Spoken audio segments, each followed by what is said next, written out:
പച്ചക്കായയും ഉണക്കമീനും നല്ല super combination ആട്ടോ. നമുക്കത് വെച്ചിട്ടുള്ള ഒരു കറി വെച്ച് നോക്കിയാലോ. അപ്പം നമ്മുടെ പച്ചക്കായയും ഉണക്കമീനും നന്നായി കഴുകി വൃത്തിയാക്കി കുക്കറിനകത്ത് ഇടുക.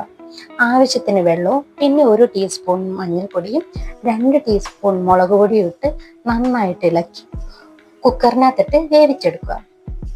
ഈ വേവുന്ന സമയം കൊണ്ട് നമുക്കിതിന് അരപ്പ് തയ്യാറാക്കാം. അതിനുവേണ്ടി അരമുറി തേങ്ങ ചിരകിയതും 5-6 കൊച്ചുള്ളിയും 1/2 ടീസ്പൂൺ ജീരകവും പിന്നെ ആവശ്യത്തിന് വെള്ളം ഒഴിച്ച് നന്നായിട്ട് അരച്ചെടുക്കുക. ഇനി നമുക്ക് ഒരു നാരങ്ങ വലുപ്പത്തിൽ വാളംപുളി എടുത്ത് പിഴിഞ്ഞതിന് ശേഷം ആ വെള്ളം കൂടെ ചേർത്ത് അതിനകത്തേക്ക് അരപ്പും ആവശ്യത്തിന് ഉപ്പും കൂടെ ചേർത്ത് തിളപ്പിച്ച് എടുത്ത് മാറ്റി വെക്കുക.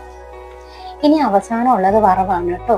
2 ടീസ്പൂൺ വെളിച്ചെണ്ണയിലേക്ക് 1 ടീസ്പൂൺ കടുകും കുറച്ച് കറിവേപ്പിലയും ചേർത്ത് വറവിട്ട് കഴിഞ്ഞാൽ നമ്മുടെ കറി ഇവിടെ റെഡിയാണ് കേട്ടോ. എല്ലാവരും ട്രൈ ചെയ്യണേ.